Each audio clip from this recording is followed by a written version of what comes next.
Assalamualaikum warahmatullahi wabarakatuh. Jumpa lagi kita dalam video terbaru aku dalam siri Horror Bu, di mana aku ceritakan kisah-kisah horror setiap hari Rabu. Terima kasih banyak-banyak kepada korang semua yang masih lagi sudi nak menonton video aku ni. Kepada yang masih belum subscribe channel aku ni, sila tekan butang subscribe sekarang. Alright, so terima kasih sekali lagi. Apa-apa pun, video kali ni aku nak kongsikan kepada korang tentang satu kisah pasal satu buku yang dikatakan buku paling misteri. Okay, buku ni dikatakan buku misteri sebab berat buku ni mencecah 78 kilogram. Dan buku ni nama samaran dia ialah The Devil's Book ataupun orang kata buku setan. Inilah dia kisah tentang sebuah buku yang bernama Codex Gigas. Semuanya bermula beratus-ratus tahun dahulu, di mana ada seorang Sami yang telah dihukum akan digantung ataupun dilekatkan kat dinding kerana dia telah membuat satu kesilapan yang besar, yang berkaitan dengan agama dia. Dan Sami ni dia tak sanggup untuk terima hukuman tu. Jadi dia pun telah memohon kepada ketua agamanya tu supaya hukuman dia tu orang kata apa, tak dilakukan. Tapi dengan syarat dia kata, korang boleh hukum aku kalau aku tak berjaya siapkan satu buku ni dalam satu malam. Buku ni dia kata dia akan buat satu buku yang mempunyai pelbagai jenis ilmu pengetahuan manusia yang ada pada ketika tu. So dia nak siapkan semua buku, dia nak siapkan satu buku tu yang penuh dengan ilmu pengetahuan manusia hanya dalam satu malam. So ketua dia pun kata macam, okey, kalau kau boleh buat benda tu, memang kita orang akan bebaskan kau dan kau takkan dihukum. So Sami tu memang macam seronok gila lah. So selepas diberikan orang kata apa peluang tu, Sami tu pun terus on the spot pergi untuk tulis buku tersebut. So dia masuk dalam bilik dia pun dah ready lah semua. Dia punya data-data tu nak buat buku tu. Buat, tengok dah tengah malam. So Sami tu dah rasa gelabah gila lah. Dah tengah malam kot. Sebab tinggal lagi beberapa jam je nak keesokan harinya. So dia dah gelabah. So dia pun memohon bantuan. Tapi bukan dia mohon kepada Tuhan, dia mohon kepada makhluk lain yang bernama Iblis. So dia mohon, Iblis pun datang kat dia.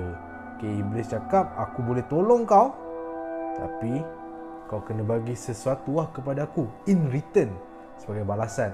So Sami ni pun cakap kat Iblis tu, okey, kau tolong aku bagi segala jiwa dan raga aku kepada engkau. Kira macam jual roh kepada Iblis. Iblis on. Dan bila Iblis on, Iblis pun tolong Sami ni siapkan buku tersebut hanya dalam satu malam sahaja. Dan Sami tu pun akhirnya dibebaskan kerana berjaya siapkan buku tersebut. Tapi orang ramai tak tahu yang buku tu sebenarnya telah dibuat oleh Iblis dan bukan Sami tu sendiri. Sehingga kan Sami tu, dia kata macam dia nak appreciate Iblis tu, pada muka surat ke-90 dalam buku Codex Gigas tu. Itu nama buku yang dihasilkan oleh Sami tu dalam muka surat ke-90 Codex Gigas tu, Sami tu lukis potret Iblis. Tapi tak tahulah sama ada potret ni adalah potret sebenar Iblis ataupun tidak.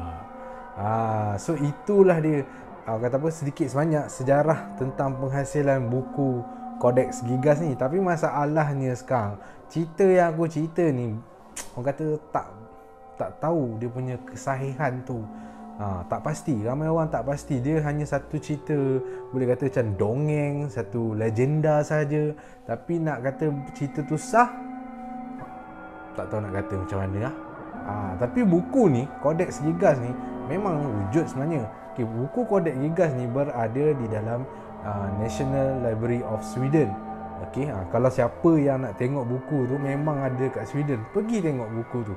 Buku ni, keistimewaan ataupun keunikannya ialah buku ni kalau tegak kan, didirikan, tinggi dia mencecah 92 cm. Nak dekat 1 meter tu tinggi. Kemudian dia punya lebar membawa kepada 50 cm. Dan tebal buku ni ialah 22 cm. Dan seperti mana yang aku katakan pasal buku ni, berat dia 78 kg. So kalau orang nak bawa buku ni, kena ada 2 orang baru boleh bawa buku Codex Gigas ni. Dalam buku Codex Gigas ni ada 320 muka surat. 320 keping ataupun 320 helai. Di mana kertas ni diperbuat daripada kulit keldai. Dia kata 600 keldai kot terkorban untuk siapkan buku ni. Dikatakan, aku pun tak pasti lah. Dan buku ni, para pengkaji dia buat kajian, dia katakan bahawa hanya satu orang sahaja yang menulis keseluruhan buku ni. Sebab apa? Dia tengok buku ni ditulis tangan tau. Dia tulis tangan. Sebab pengkaji tengok konsistensi setiap orang kata huruf, lukisan, seolah-olah benda tu memang dibuat oleh satu orang sahaja. Memang orang kata aku respect gila kat orang ni.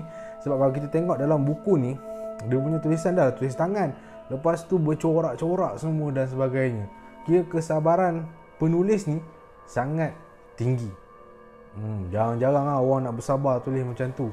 Para pengkaji ni juga cakap buku ni dia ambil masa mungkin lah dalam 20 ke 30 tahun untuk siapkan keseluruhan buku Codex Gigas ni. Codex Gigas ni juga dinamakan sebagai Devil's Book sebab dekat muka surat 90 buku ni, seperti mana yang aku cakap, ada gambar iblis kat situ kan. Korang boleh tengok gambar yang aku letak sekarang ni. Tak tahu lah muka ni, potret ni memang betul-betul orang kata muka iblis ke tidak, orang kata tak dapat dipastikan lah macam mana. Buku ni pun dah berusia lebih 600 tahun rasanya. Dan buku ni dikatakan berasal daripada Czech Republic.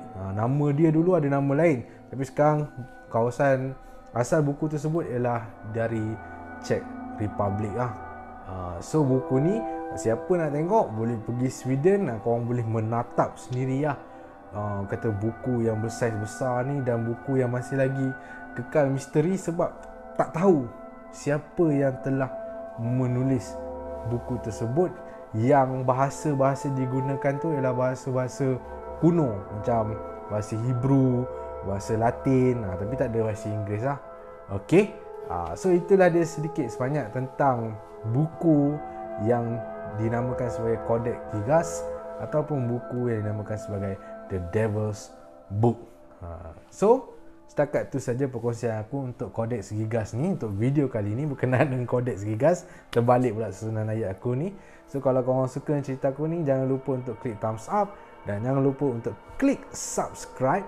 Dan kita jumpa lagi dalam video yang akan datang, InsyaAllah. Setakat tu saja dulu untuk hari ini. Assalamualaikum.